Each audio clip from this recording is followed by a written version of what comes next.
بسم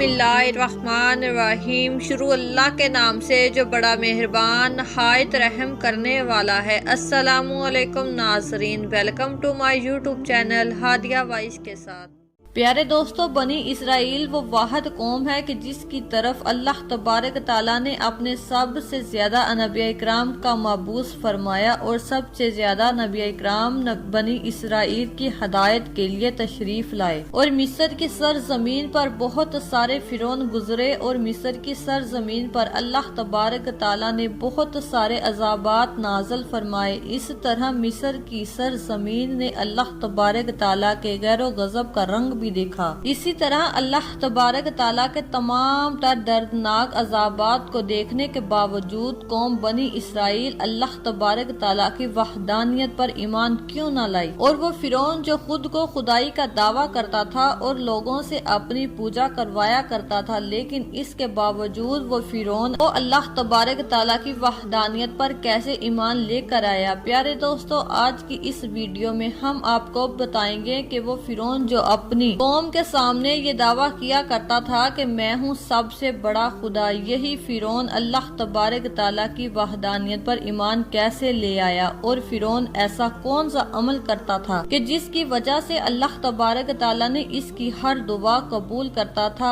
اور اس کی کوئی بھی دعا رد نہیں ہوتی تھی۔ پیارے دوستو، وہ فرعون جو اللہ تبارک تعالیٰ کی وحدانیت پر ایمان بھی لے آیا اور اللہ تبارک تعالیٰ اس کی ہر دعا قبول بھی فرماتے تھے، لیکن اس کے باوجود اللہ تبارک تعالیٰ نے فرعون پر اپنا دردناک عذاب کیوں نازل فرمایا، اور اس کو غرق کر کے پوری دنیا کے لیے عبرت کا نشان کیوں بنایا، اور جب فرعون کو اللہ تبارک تعالیٰ سمندر میں غرق فرما رہا تھا تو اس وقت اللہ تبارک تعالیٰ کے مقرر فرشتے حضرت جبرائیل علیہ السلام اور حضرت میکائیل علیہ السلام فرعون کے پاس کیا کرنے آئے۔ پیارے دوستو، اس ایمان افروز اور عبرت ناک ویڈیو کو دیکھنے کے لیے آپ سب سے ہماری گزارش ہے کہ اس ویڈیو کو اینڈ تک ضرور دیکھیے گا۔ پیارے دوستو، مصر کی تاریخ میں کل 33 فرعون گزرے ہیں، لیکن جس فرعون کا ذکر اللہ تبارک تعالیٰ نے قرآن پاک میں ذکر فرمایا ہے، یہ مصر کی تاریخ کا وہ سب سے بدبخت فرعون تھا کہ جس نے اقتدار سنبھالتے ہی اور بادشاہ بنتے ہی خدائی کا دعویٰ کر دیا، اور اپنی جھوٹی خدائی کا دعویٰ کرنے کے لیے اس بدبخت فرعون نے مصر کے اندر دین اسلام کی تبلیغ پر پابندی لگا دی۔ پیارے دوستو، یہاں تک کہ مصر کے لوگوں کو پڑھانے لکھنے سے منع کر دیا تاکہ مصر کے لوگ علم سے دور ہو کر جانوروں جیسے جاہل بن جائیں، کیونکہ مصر کے اس دور کے اندر کچھ لوگ ایسے بھی تھے جو اللہ تبارک تعالیٰ کی وحدانیت پر ایمان رکھتے تھے اور حضرت یوسف علیہ السلام کے دین پر تھے۔ پیارے دوستو، فرعون جیسے ہی مصر کا بادشاہ بنا اور اس نے جیسے ہی اقتدار سنبھالا تو اس نے خدائی کا دعویٰ کرنا چاہا، تو فرعون نے سب سے پہلے مصر کے اندر یہ پابندی لگا دی کہ کوئی بھی شخص کسی کو تعلیم نہ دے۔ پورے مصر کے اندر دین کی درس گاہوں کو بند کر دیا تاکہ آنے والی نسلیں علم سے دور ہونے کی وجہ سے جاہل پیدا ہوں اور ان کو یہ پتہ نہ ہو کہ ہمارا دین کیا ہے اور ہمارا حقیقی رب کون ہے۔ اس طرح جب کچھ عرصے بعد لوگ علم سے دور ہونے کی وجہ سے جاہل بن گئے تو اس وقت فرعون نے مصر کے تمام تر لوگوں کو بتوں کی پوجا کرنے کا حکم دیا۔ پیارے دوستو، یہ وہ زمانہ جاہلیت کا تھا کہ جس کے اندر اللہ تبارک تعالیٰ کی ذات کو چھوڑ کر بتوں کی پوجا ہونے لگی، اور لوگوں نے اپنے ہر گھر میں اپنے خداؤں کے طور پر مختلف قسم کے بت بنائے ہوئے تھے جن کی یہ لوگ پوجا کیا کرتے تھے۔ اس طرح جب فرعون نے دیکھا کہ وہ لوگ بت پرستی کے اندر مبتلا ہو چکے ہیں اور دین اسلام کو بھول چکے ہیں اور اللہ تبارک تعالیٰ کی وحدانیت کو بھول چکے ہیں، تو اس وقت فرعون نے خدائی کا دعویٰ کرنا چاہا۔ چنانچہ فرعون نے مصر کے تمام تر لوگوں کو ایک جگہ پر اکٹھا کیا اور اس کے سامنے خدائی کا دعویٰ کر دیا، اور مصر کے تمام لوگوں کو اپنے سامنے سجدہ کرنے کا حکم دیا۔ اسی طرح خدائی کا دعویٰ کرنے کے بعد فرعون نے یہ حکم جاری کیا کہ اب مصر کے ہر گھر میں میری پوجا کی جائے گی اور مجھ کو خدا مانا جائے گا۔ اس وقت مصر کی ایک قیمتی قوم جو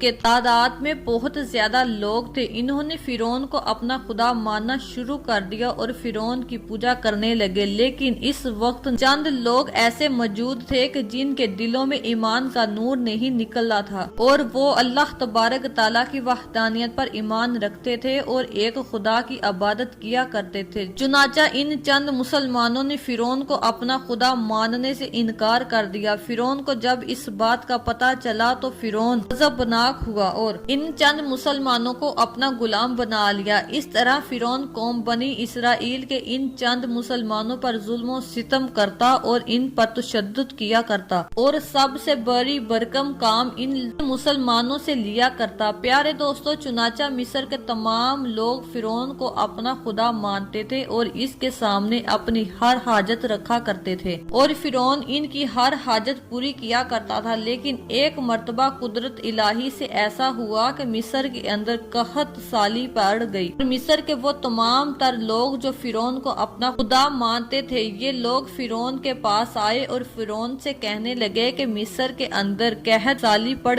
چکی ہے، بارشیں نہیں ہو رہی اور دریائے نیل بھی خشک ہو چکا ہے۔ چنانچہ آپ ہمارے معبود ہیں، ہم آپ سے گزارش کرتے ہیں کہ آپ دریائے نیل کو جاری کر دیں۔ اس طرح فرعون مصر کے لوگوں کی یہ بات سن کر دل ہی دل میں پریشان ہونے لگا اور سوچنے لگا کہ باقی سب تو ٹھیک تھا، لیکن دریائے نیل تو میرے بس میں نہیں ہے، میں اس کو کیسے جاری کر سکتا ہوں؟ لیکن جو کہ فرعون نے اپنے لوگوں کے سامنے خدائی کا دعویٰ کیا ہوا تھا، لہٰذا فرعون نے ان لوگوں سے کہا کہ تم لوگ چلے جاؤ، کل دریائے نیل جاری ہو جائے گا۔ اب پوری رات فرعون اسی پریشانی میں پھرتا رہا کہ میں نے لوگوں کے سامنے خدائی کا دعویٰ کر رکھا ہے اور اگر کل دریائے نیل جاری نہ ہوا تو میں تمام لوگوں کے سامنے جھوٹا ہو جاؤں گا اور لوگ مجھے اپنا خدا ماننے سے انکار کر دیں گے۔ چنانچہ اسی پریشانی کے عالم میں فرعون نے تاج شاہی اپنے سر پر رکھا اور گھوڑے پر سوار ہو کر دریائے نیل کی طرف اکیلا نکل پڑا۔ اسی طرح جب فرعون دریائے نیل کے پاس پہنچا تو اس نے دیکھا کہ دریائے نیل مکمل طور پر خشک ہو چکا ہے اور اس میں پانی کا ایک قطرہ بھی موجود نہیں۔ اس وقت فرعون نے تاج شاہی اپنے سر سے اتارا اور زمین پر پھینک دیا اور زمین پر بیٹھ کر مٹی اٹھا کر اپنے سر میں ڈالنے لگا اور اللہ تبارک تعالیٰ کے حضور سجدے میں گر کر اور اللہ تبارک تعالیٰ کی بارگاہ میں سجدہ کرتے ہوئے فرعون اللہ تبارک تعالیٰ کی بارگاہ میں عرض کرنے لگا کہ یا رب العالمین، میں جانتا ہوں کہ حقیقی مالک تو ہی ہے اور تمام جہانوں کا حقیقی خالق ہے، حقیقی رب تو ہی ہے۔ فرعون اللہ تبارک تعالیٰ کی بارگاہ میں عرض کرنے لگا کہ یا باری تعالیٰ، میں جانتا ہوں کہ جو میں نے خدائی کا دعویٰ کیا ہے وہ جھوٹا ہے۔ یا رب العالمین، تو نے آج تک میری عزت رکھی اور میری ہر دعا کو قبول کیا، آج بھی میں تیری بارگاہ میں یہ دعا کرتا ہوں کہ یا رب العالمین، تو میری دعا کو قبول فرما اور دریائے نیل کو جاری کر دے اور میری عزت کو رکھ لے۔ پیارے دوستو، اس طرح فرعون اللہ تبارک تعالیٰ کی بارگاہ میں رو رو کر دعائیں کرنے لگا اور رو رو کر اللہ تبارک تعالیٰ کی بارگاہ میں عرض کرنے لگا کہ یا رب العالمین، میں جانتا ہوں کہ آخرت میں میرا انجام کیا ہوگا اور آخرت میں میرا ٹھکانہ جہنم ہی ہے۔ اے میرے پروردگار، میں آخرت کے بدلے دنیا کو اختیار کرتا ہوں اور مجھے آخرت کی بجائے دنیا میں سب کچھ عطا فرما۔ پیارے دوستو، اس طرح فرعون نے آخرت کو چھوڑ کر دنیا کو اختیار کیا اور آخرت کی ہمیشہ رہنے والی عذاب کو خود ہی اپنے گلے میں ڈال لیا۔ پیارے دوستو، ایک روایات میں آتا ہے کہ فرعون اسی طرح اللہ تبارک تعالیٰ کی بارگاہ میں سجدے میں سر رکھ کر رو رو کر دعائیں مانگ رہا تھا اور فرعون نے ابھی اپنا سر سجدے میں نہ اٹھایا تھا کہ اللہ تبارک تعالیٰ نے اس کی دعا کو قبول کر لیا اور دریائے نیل کو جاری کر دیا۔ اس طرح جب فرعون نے دیکھا کہ دریائے نیل جاری ہو چکا ہے تو فرعون بہت خوش ہوا۔ فرعون نے اپنا تاج شاہی اٹھایا اور اپنے سر پر رکھا اور اپنی سواری پر سوار ہو کر اپنی قوم کے پاس خوشی خوشی آ گیا اور اپنی قوم سے جا کر کہنے لگا کہ جاؤ دیکھو، میں نے دریائے نیل کو تمہارے لیے جاری کر دیا ہے۔ چنانچہ لوگ یہ منظر دیکھ کر بہت خوش ہوئے کہ ہمارے خدا نے ہماری بات سن لی اور ہمارے لیے دریائے نیل کو جاری کر دیا۔ پیارے دوستو، اس روایات سے معلوم ہوتا ہے کہ فرعون بھی اللہ تبارک تعالیٰ کی وحدانیت پر ایمان رکھتا تھا اور وہ بھی جانتا تھا کہ حقیقی مالک اللہ تبارک تعالیٰ کی ذات ہے، لیکن فرعون نے آخرت کی بجائے دنیا کو اختیار کیا اور آخرت میں ہمیشہ رہنے والی نعمتوں کو چھوڑ کر دنیا کی عارضی آسائشوں پر خوش ہو گیا، اور اس نے آخرت کے بدلے میں دنیا کو اختیار کیا۔ تو اللہ تبارک تعالیٰ نے فرعون کی یہ دعا قبول کر لی اور اس کو آخرت کی بجائے دنیا میں سب کچھ دے دیا۔ پیارے دوستو، اس طرح دریائے نیل کے جاری ہونے کے بعد فرعون دوبارہ سے قوم بنی اسرائیل کے مسلمانوں پر ظلم و ستم کرنے لگا، اور جب فرعون کا ظلم و ستم ہر حد سے بڑھ گیا تو فرعون کی ہدایت کے لیے اللہ تبارک تعالیٰ نے اپنے پیارے نبی حضرت موسیٰ علیہ السلام کو مبعوث فرمایا۔ حضرت موسیٰ علیہ السلام نے فرعون کو اللہ تبارک تعالیٰ کے غضب سے ڈرایا اور اللہ تبارک تعالیٰ کی وحدانیت کی طرف بلایا، لیکن فرعون نے حضرت موسیٰ علیہ السلام کی ایک نہ مانی اور اسی طرح اپنے ظلم و ستم اور کفر و شرک پر اڑا رہا۔ اس وقت اللہ تبارک تعالیٰ نے فرعون کی قوم پر لگاتار 5 قسم کے دردناک عذابات بھیجے، لیکن ان تمام تر عذابات کو دیکھنے کے باوجود فرعون اور اس کی قوم اللہ تبارک تعالیٰ کی وحدانیت پر ایمان نہ لائی اور اسی طرح اپنے کفر و شرک میں بت پرستی کے اندر مبتلا رہی۔ اور اس وقت کچھ لوگ ہی ایسے تھے جو حضرت موسیٰ علیہ السلام کی دعوت پر اللہ تبارک تعالیٰ کی وحدانیت پر ایمان لائے تھے۔ پیارے دوستو، اس طرح جب فرعون اور اس کی قوم اللہ تبارک تعالیٰ کے عذابات کو دیکھنے کے باوجود ہدایت کی طرف نہ آئی اور فرعون اور اس کی قوم قابل ہدایت نہ رہی، تو اس وقت اللہ تبارک تعالیٰ نے حضرت موسیٰ علیہ السلام کو حکم دیا کہ وہ اپنی قوم کو لے کر مصر سے روانہ ہو جائے۔ اللہ تبارک تعالیٰ فرعون پر اپنا دردناک عذاب نازل فرمانے والا تھا۔ چنانچہ حضرت موسیٰ علیہ السلام اللہ تبارک تعالیٰ کے حکم کے مطابق اپنی قوم کو لے کر مصر سے روانہ ہو گئے۔ ادھر جب فرعون کو پتا چلا کہ حضرت موسیٰ علیہ السلام اپنی قوم کو لے کر مصر کو چھوڑ کر جا رہے ہیں تو فرعون نے اپنا ایک لشکر تیار کیا اور حضرت موسیٰ علیہ السلام کا پیچھا کرنے لگا۔ چنانچہ اس طرح فرعون کا لشکر حضرت موسیٰ علیہ السلام کے لشکر کا پیچھا کرنے لگا، اور ادھر جب حضرت موسیٰ علیہ السلام کا لشکر دریائے نیل کے کنارے پر پہنچا تو حضرت موسیٰ علیہ السلام کی قوم یہ منظر دیکھ کر گھبرا گئی اور وہ حضرت موسیٰ علیہ السلام سے کہنے لگی کہ آگے دریائے نیل ہے اور پیچھے فرعون کا لشکر ہے، آج ہمیں فرعون سے کوئی نہیں بچا سکتا۔ اس وقت حضرت موسیٰ علیہ السلام نے اپنی قوم کو تسلی دی اور اپنی قوم سے فرمایا کہ بے شک ہمارا رب ہمارے ساتھ ہے۔ چنانچہ اس وقت اللہ تبارک تعالیٰ نے حضرت موسیٰ علیہ السلام کو یہ حکم دیا کہ اپنے عصا کو دریائے نیل کے کنارے پر مارو تو دریائے نیل آپ لوگوں کو راستہ دے دے گا۔ چنانچہ حضرت موسیٰ علیہ السلام نے اللہ تبارک تعالیٰ کے حکم کے مطابق اپنے عصا کو دریائے نیل کے کنارے پر مارا تو دریائے نیل میں سے 7 راستے بن گئے اور بعض روایات کے مطابق دریائے نیل میں 12 راستے بن گئے۔ حضرت موسیٰ علیہ السلام کا یہ معجزہ دیکھ کر حضرت موسیٰ علیہ السلام کی قوم بہت خوش ہوئی اور انہیں راستوں کے ذریعے حضرت موسیٰ علیہ السلام اور حضرت موسیٰ علیہ السلام کی قوم نے آسانی کے ساتھ دریائے نیل کو پار کیا۔ ادھر جب فرعون اپنے لشکر کو لے کر دریائے نیل کے کنارے پر پہنچا تو وہ یہ منظر دیکھ کر حیران ہو گیا۔ دریائے نیل میں سے 12 راستے بنے ہوئے تھے اور حضرت موسیٰ علیہ السلام اور اس کی قوم ان راستوں کے ذریعے دریائے نیل کو پار کر رہی تھی۔ اس منظر کو دیکھ کر بھی فرعون اپنی قوم کو گمراہ کرنے سے باز نہ آیا اور فرعون اپنی قوم سے کہنے لگا کہ دیکھو، میرے آنے سے پہلے ہی دریائے نیل نے مجھے راستہ دے دیا ہے اور میرے لیے راستے بنا دیے ہیں۔ اس وقت فرعون نے اپنے لشکر سے کہا کہ دریائے نیل میں داخل ہو جاؤ، لیکن فرعون کے لشکر نے دریائے نیل میں داخل ہونے سے انکار کر دیا۔ فرعون کا لشکر فرعون سے کہنے لگا کہ پہلے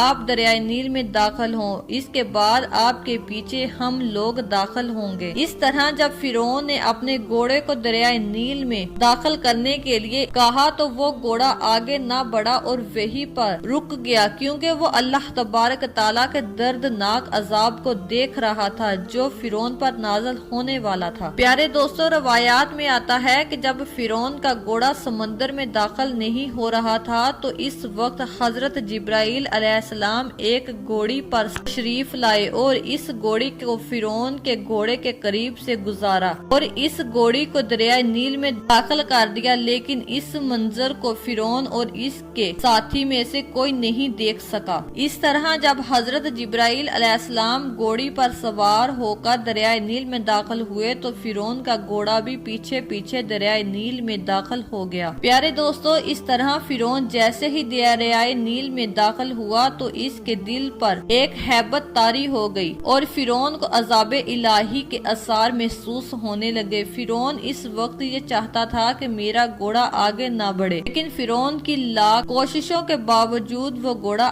آگے بڑھتا گیا اور فرعون اور اس کا لشکر دریائے نیل میں داخل ہوتا گیا۔ پیارے دوستو، اللہ تبارک تعالیٰ کی قدرت کا نظارہ دیکھیے کہ سب سے آگے حضرت موسیٰ علیہ السلام اور اس کی قوم اور ان کے پیچھے حضرت جبرائیل علیہ السلام اور ان کے پیچھے فرعون اور اس کا لشکر جو کہ حضرت موسیٰ علیہ السلام کا پیچھا کر رہا تھا۔ اس طرح جب فرعون کا لشکر دریائے نیل کے بالکل درمیان میں پہنچا تو اس وقت حضرت موسیٰ علیہ السلام کا لشکر دریائے نیل کو پار کر چکا تھا۔ چنانچہ جب حضرت موسیٰ علیہ السلام اور ان کی قوم مکمل طور پر دریائے نیل سے باہر نکل چکے تھے تو اس وقت اللہ تبارک تعالیٰ نے دریائے نیل کو مل جانے کا حکم دیا۔ اللہ تبارک تعالیٰ نے حکم فرمایا کہ اے دریائے نیل آپس میں مل جا۔ اس وقت دریائے نیل اللہ تبارک تعالیٰ کے حکم کے مطابق حرکت میں آ گیا اور دریائے نیل کا پانی فرعون کے لشکر کی طرف بڑھنے لگا۔ اس طرح فرعون نے جب اپنی موت کو اپنی آنکھوں کے سامنے آتے ہوئے دیکھا تو فرعون بلند آواز میں چلایا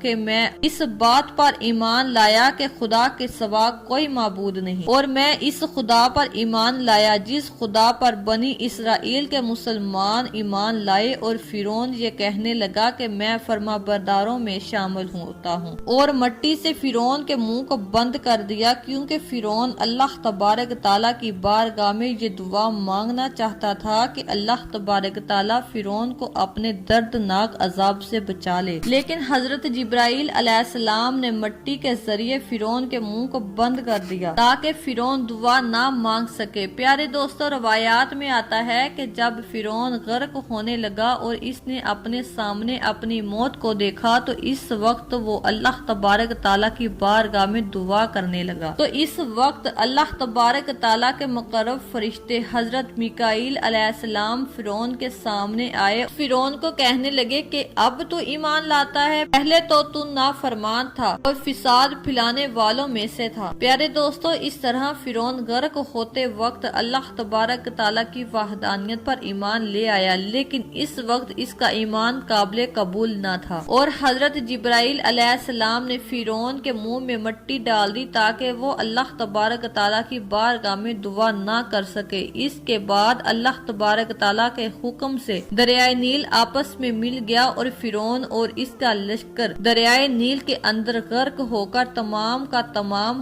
ہلاک ہو گیا، اور فرعون کو اللہ تبارک تعالیٰ نے اس طرح عبرت ناک موت دی، اور اس طرح اللہ تبارک تعالیٰ نے فرعون کو غرق کر کے رہتی دنیا کے لیے عبرت کا نشان بنا دیا۔ پیارے دوستو، فرعون کتنا بدبخت تھا اس کا اندازہ اس بات سے بخوبی لگایا جا سکتا ہے کہ جب فرعون مرا تو اس کی لاش کو نہ تو پانی نے قبول کیا نہ مٹی نے، بلکہ اس کی لاش تا قیامت تک روئے زمین پر سڑتی رہے گی اور پوری دنیا کے لیے عبرت کا نشان بنی رہے گی۔ اور اس طرح فرعون اللہ تبارک تعالیٰ کی وحدانیت پر ایمان تو لے آیا، لیکن اس کا ایمان قابل قبول نہ تھا، کیونکہ اس وقت فرعون پر اللہ تبارک تعالیٰ کا عذاب نازل ہو چکا تھا اور اس پر توبہ کا دروازہ بند ہو چکا تھا، لہٰذا اس وقت فرعون کا ایمان لانا اس کے کسی کام نہ آیا۔ امید ہے کہ آپ سب کو ہماری آج کی ویڈیو پسند آئی ہوگی۔ اگر آپ کو ہماری ویڈیو پسند آئی ہو تو ہماری ویڈیو کو لائک اور شیئر ضرور کیجیے گا۔ اس طرح کی ہماری ویڈیو دیکھنے کے لیے ہمارے چینل کو ضرور سبسکرائب کریں۔ شکریہ۔